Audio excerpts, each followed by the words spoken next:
Alors aujourd'hui, on va voir comment exfiltrer ou exécuter des fichiers sur des machines compromisantes en utilisant le DNS, exfiltration, serveur de C2. On va faire simple et pas cher. Mais voilà, c'est des techniques utilisées, vous le savez, je vous parle tout le temps des serveurs de command and control. Là, on va voir un petit peu en pratique comment mettre ça en place. Donc, petite introduction, contextualisons, les criminels changent constamment de modus operandi pour utiliser différentes stratégies techniques, d'accord, pour compromettre leur cible et exfiltrer les données des réseaux internes vers l'extérieur, vers, on a vu, soit des points de pivot, soit vers les serveurs de command and control qui vont venir récupérer toutes les données qui ont été siphonnées, exfiltrées. Même dans les situations les plus difficiles, on peut toujours utiliser des techniques via le port 53 DNS. Vous savez que les DNS, le HTTP, le HTTPS, c'est toujours ouvert puisque les entreprises en ont besoin pour pouvoir communiquer avec Internet, et les serveurs, il y a de très fortes chances qu'en sortie sur le port 53, 80, 443, vous soyez libre, ok, pas bloqué. Donc ça va être du pain béni, une aubaine pour les pirates. Par exemple, je vous le disais, le trafic TCP est bloqué par défaut dans un réseau et la communication entre un agent malveillant installé sur une cible spécifique et son serveur de site n'est pas possible. Donc ce qu'on va faire, c'est qu'on va utiliser d'autres protocoles réseau tels que ICMP et DNS qui pourraient être un vecteur idéal pour accomplir cette tâche et transférer des informations internes au-delà des pare-feux. D'accord ? Donc ça va nous permettre de contourner tout ça. Donc ça, c'est vraiment des techniques qu'on utilise. DNS, alors moi j'aime un peu moins. Généralement, on fera du DOH, c'est-à-dire du DNS over HTTPS. Maintenant, vous le savez peut-être pas, mais en communication réseau, on peut faire passer un flux non chiffré dans un autre flux qui, lui, est chiffré. Là, en l'occurrence, je ferai passer du DNS 53 non chiffré dans un autre flux HTTPS. On appelle ça l'encapsulation. Je vous ai dit, c'est comme deux tuyaux. On a un petit tuyau DNS 53 qui passe dans un plus gros tuyau, pipeline, ok. Et de l'extérieur, on voit que le gros tuyau, à l'intérieur, il y en a un autre. Je vous avais fait la métaphore. C'est exactement pareil. Okay. Le protocole DNS est le plus utilisé comme voie d'exfiltration de données, même avec des appareils infectés qui ont précédemment été infectés lors d'activités malveillantes. Et le tunneling DNS implique l'envoi du trafic réseau sur le port 53 qui est souvent inspecté et parfois analysé par les pare-feux réseau, même ceux de nouvelle génération. Donc ce qu'on va faire, c'est qu'on va utiliser un logiciel que je vais vous montrer qui va permettre de créer des requêtes spécialement conçues pour tirer parti du protocole DNS et on va envoyer que des morceaux, des chunks of data, des morceaux de données bien définis au milieu d'un trafic DNS légitime potentiel. Typiquement, il y a deux types d'attaques. Soit on attaque pendant les heures d'ouverture de l'entreprise, soit on attaque pendant les heures de fermeture de l'entreprise. Là, on veut que ça soit en journée. Pourquoi ? Parce qu'on va se masquer dans le bruit de fond du trafic DNS légitime. D'accord ? Donc nos requêtes, si vous prenez des bons noms de domaine, ils vont pas être très suspicieuses. Tout va dépendre encore une fois de ce que vous faites. Et on va voir comment les données de base d'une machine cible vont être envoyés, on va les exfiltrer avec un agent en interne et son interlocuteur direct qui sera notre serveur de command and control disponible sur internet. D'accord ? Donc là, vous avez typiquement sous les yeux l'exfiltration de données via le protocole DNS. D'accord ?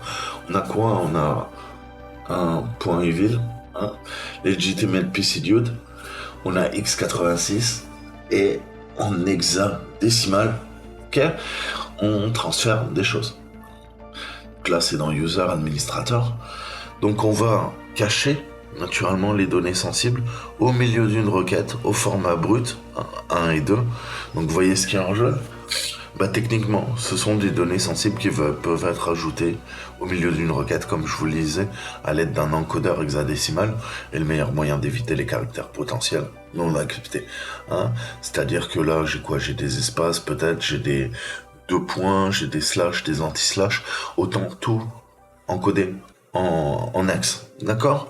Donc on a différents types de techniques, hein. Ça c'en est une, mais voilà généralement ce qui se passe. Les criminels vont pouvoir inclure des données personnellement identifiables, qu'on appelle PII, tels que les détails de carte de crédit, numéro de sécurité sociale, etc., etc. On peut avoir des données réglementées à la norme DE, sécurité, hein, qui fait partie de l'industrie des paiements. Je vous avais parlé du PCI DSS, hein, et de la conformité IPA. Health Insurance Portability and Accountability Act. Ça, c'est au niveau de l'assurance et des assurances américaines. La propriété intellectuelle donne à une organisation ou des criminels un avantage concurrentiel. Ça, c'est dans le cadre de l'espionnage industriel, économique, et d'autres informations sensibles comprennent des informations confidentielles, des documents, des contrats, des données financières, fiduciaires, des informations sur les pays, sur les emails, sur des secrets, secrets parfois critiques. Si on pense par exemple au monde de l'armement ou de l'armée militaire. Donc, qu'est-ce qu'on va faire ? On va utiliser un logiciel malveillant qui va chiffrer les données. C'est une bonne méthode, mais parfois, vous le savez, ils s'en mettent même pas à chiffrer. On a plein de ransomware, je vous en ai parlé de quelques-uns, qui utilisent les données des victimes et qui vont ensuite les publier, ce principe de double peine qu'on avait vu sur les forums du dark web pour forcer les victimes à payer la rançon. Les criminels exfiltrent les données avant de chiffrer toutes ces données. D'accord ? Donc, cependant, l'exfiltration de données à partir des réseaux internes est souvent considérée comme un grand défi. Il y a plein de produits de sécurité qui bloquent le trafic TCP.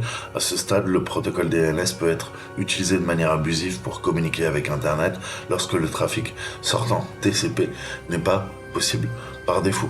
D'accord ? Donc, vous allez me dire, ok, mais pourquoi TCP ? Pourquoi TCP ? Parce qu'on va utiliser quoi ? On va utiliser l'UDP. Ok ? Le DNS, vous pouvez l'utiliser en TCP, c'est pour le transfert de zone, mais pour interroger, généralement, c'est sa fonction principale. Qu'est-ce qu'on fait ? L'interrogation, pour le nom, on va utiliser l'UDP, d'accord ? Donc on va utiliser pas le TCP, imaginons qu'il soit bloqué, on va se servir de l'UDP, donc des datagrammes, pour exfiltrer les données, d'accord ?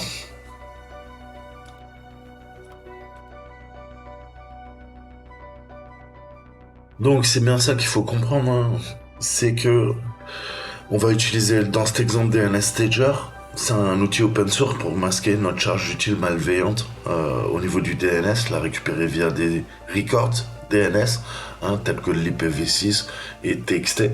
Vous vous rappelez qu'on a les TXT, on a les fameux quadruple A, et injecter la charge utile complète dans la mémoire. Donc qu'est-ce qu'on fait ? Via des enregistrements, on va faire passer des petits bouts de données via des enregistrements AAA et TXT, et on va injecter ensuite la charge utile complète dans la mémoire de l'ordinateur, du serveur de command and control, et une fois qu'elle est en mémoire, on peut sauvegarder les données, sans problème. Puisque on peut piocher dans la mémoire et l'enregistrer sur le disque. D'accord ? Donc au lieu d'obtenir des données du réseau interne, on va créer une connexion avec un serveur de command and control pour exécuter les charges utiles au niveau de la deuxième étape sur la machine cible. Donc en bref, DNS Stager va créer un serveur DNS escroc. On va se servir nous de ngrok, je pense, qui résout les fausses requêtes vers les enregistrements AAA et TXT, et ces requêtes sont une partie de la charge utile, totalement codée ou chiffrée, prête à être utilisée par l'agent DNS Stager. Ces outils permettent de générer des agents en C ou en Golang. Donc, on finit sur la théorie, mais voilà, en détail, on a quoi ? On a le fichier client qui est illustré sur cette figure. On a l'agent DNS Stager qui est créé, déposé sur la machine cible. DNS Stager encode la charge utile malveillante, la divise en morceaux, en chunks, et la rend prête à être résolue via l'agent client.exe, qui peut être en Golang ou en C selon la nature du scénario souhaité. Après avoir reçu toutes les informations via le protocole DNS et éviter les barrières réseau, le firewall, l'agent injectera la charge utile finale dans la mémoire et exécutera le shellcode qui va implémenter les techniques d'injection de processus en mémoire. D'accord? Alors, première étape, on peut s'ouvrir la connexion VPN.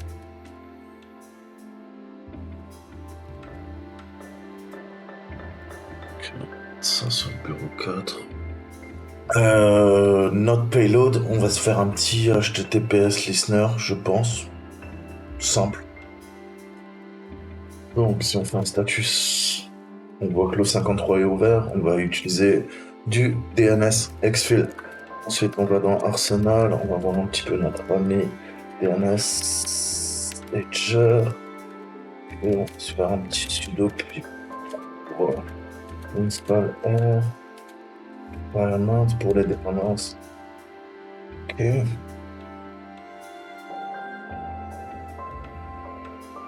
Ok, parfait.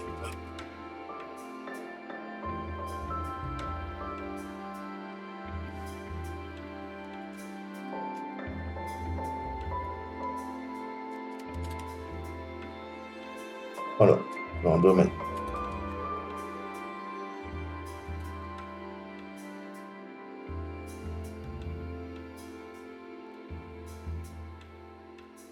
Ça sera le client.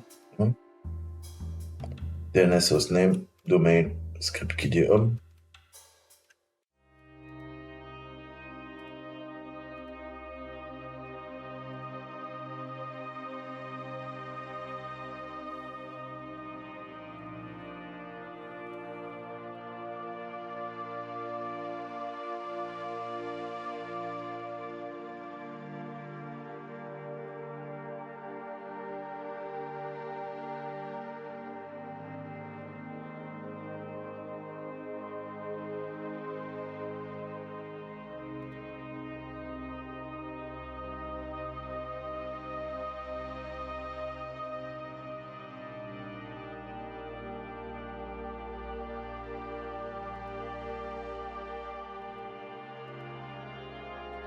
Donc qu'est-ce qu'il nous faut?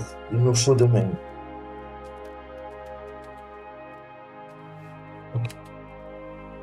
Ensuite, on aura notre payload. Payload shellcode pass. Donc on a différents types de charges utiles. On a du x86, du 64 bits, pas très compliqué. On a du Golang. Ok, donc là on va utiliser du C. Compilé en C. On va lui demander du x86.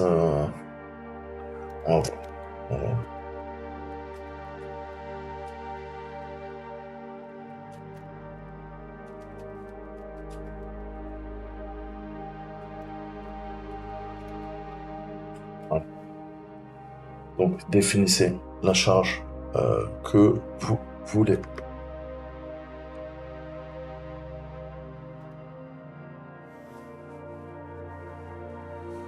Donc il faut quoi? Il faut le préfixe aussi.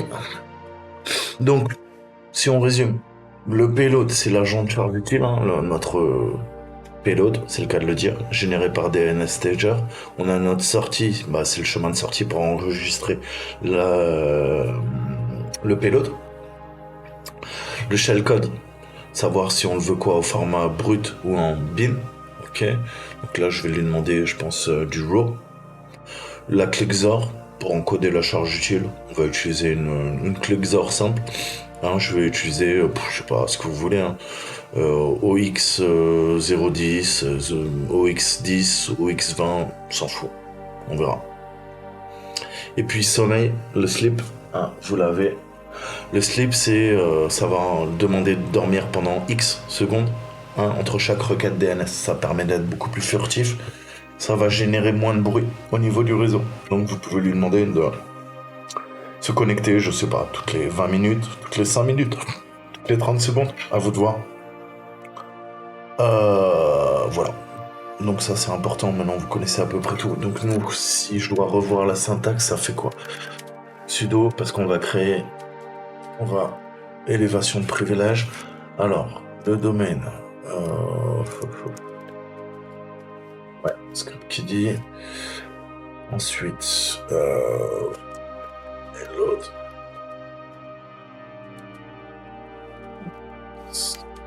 Non, ne prend pas, donc c'était X75 IPv 6 ou 4, on va prendre de l'IPv4, on va pas se prendre la tête.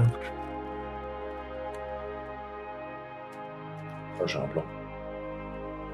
Alors, payloads, ouais, X64.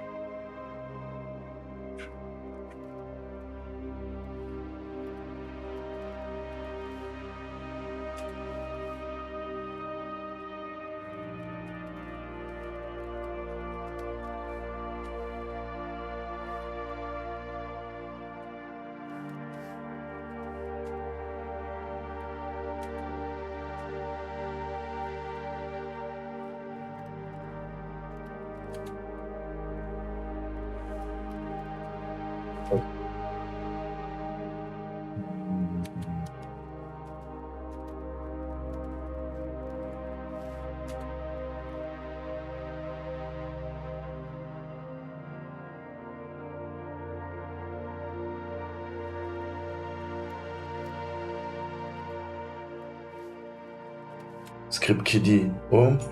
J'ai quoi? J'ai serveur 1, c'est le hostname. Mon domain name, c'est scriptkiddy. Et j'ai un client qui s'appelle client.scriptkiddy.home. Ok? C'est le client 1 à telle adresse. D'accord? Donc voilà comment on gère le NS, le AAA, le FQD qui va permettre de résoudre. Ok? HTTPS.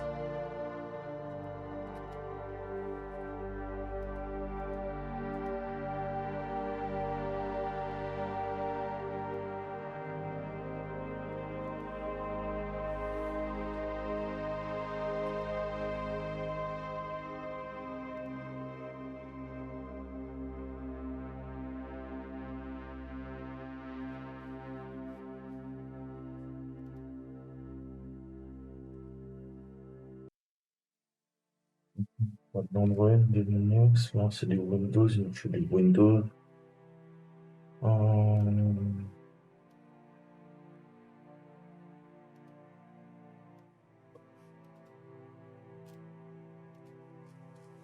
Voilà.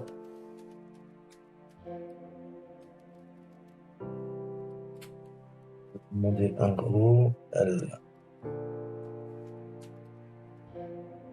Et...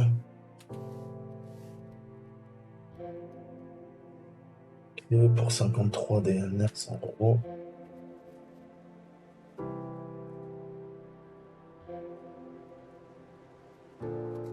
Parfait, on a notre vamp. Fido MV, vamp. Bin, vers quoi? Vers Arsenal. Vers DNS Stager. Et on peut revenir à DNS Stager. Alors, qu'est-ce que je peux lui dire au petit? C'est input, on va l'appeler DNS, préfixe, on va le mettre cloud, scriptkiddy.com, et tu prends vamp.bin, slip 1 et on sort avec 99.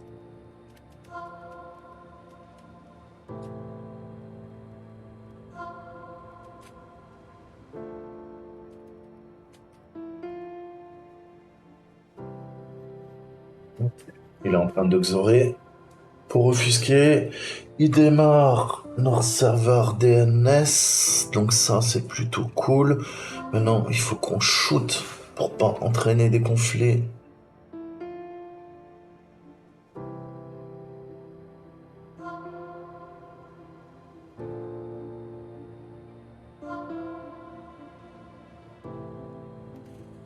Alors, on va tester le serveur, voir si ça fonctionne. Qu'est-ce qu'on va lui dire? On va lui dire dig. Quadruple A sur quoi? Sur test. Ouais. Qu'est-ce qu'on lui a dit? Je vais tout récupérer.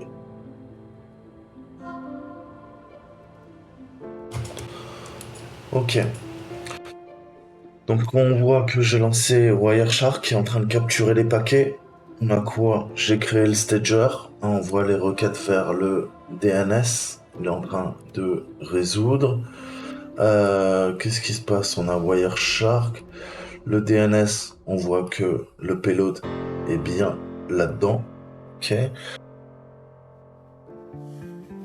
Donc, il me faut un use multi.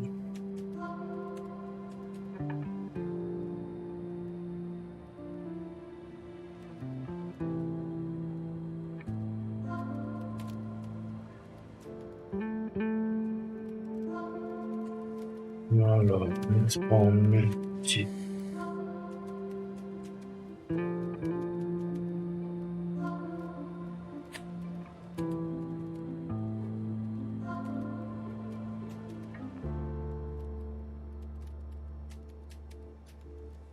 On va prendre le multi-handler. 7 payload. Windows. Ok, x64. On a quoi? On a un métarpréteur, on a dit. Je me rappelle plus ce que j'ai fait. J'espère que c'est un métarpréteur PVP. On va voir. En reverse. Je lui ai dit quoi? Win HTTPS. Qu'on avait pris ça. Reverse HTTPS. Non, reverse HTTPS. Et chance. D'accord. 43.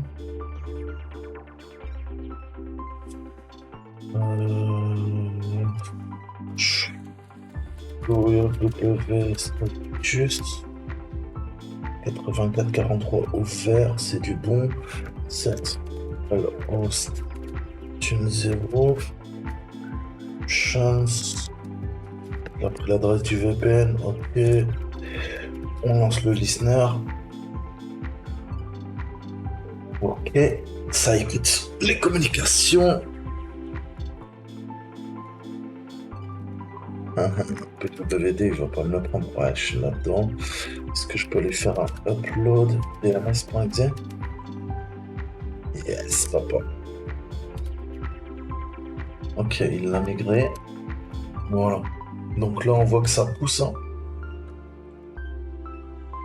Directement. C'est en train de pousser la charge utile.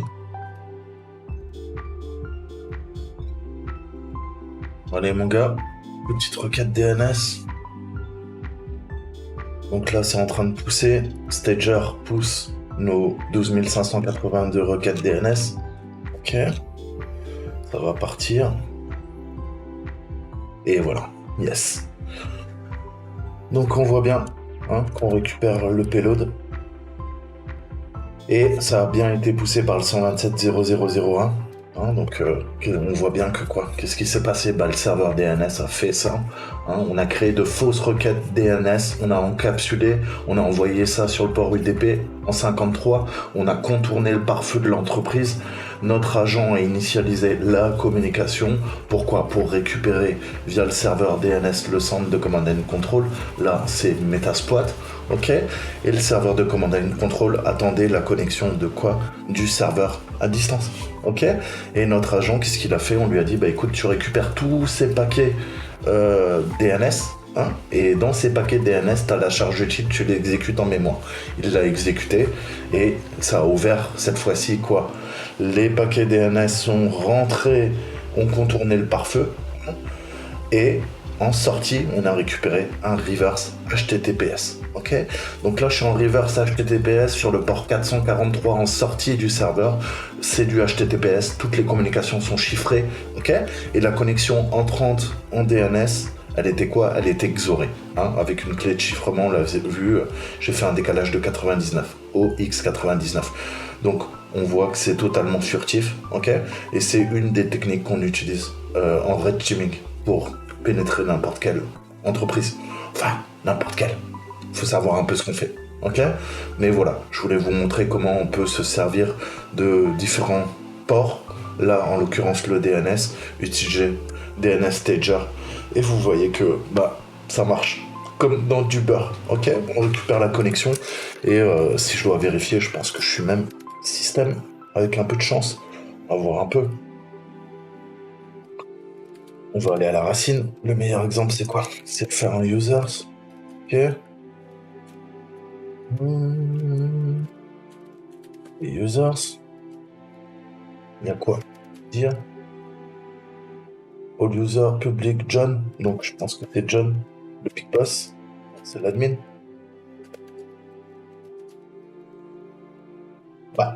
Donc voilà. Je suis John, donc je suis administrateur. On va vérifier ça. Est-ce que je peux lui faire? On peut lui demander un 6 info. Ok. John PC, j'ai bien le contrôle de John PC. La preuve en est, qu'est-ce que je peux faire? Je peux faire un get system. Il va me dire que je suis déjà system. Voilà, already running a system. Voilà, j'espère que ça vous a plu. Je vous dis à très bientôt. Ciao, ciao.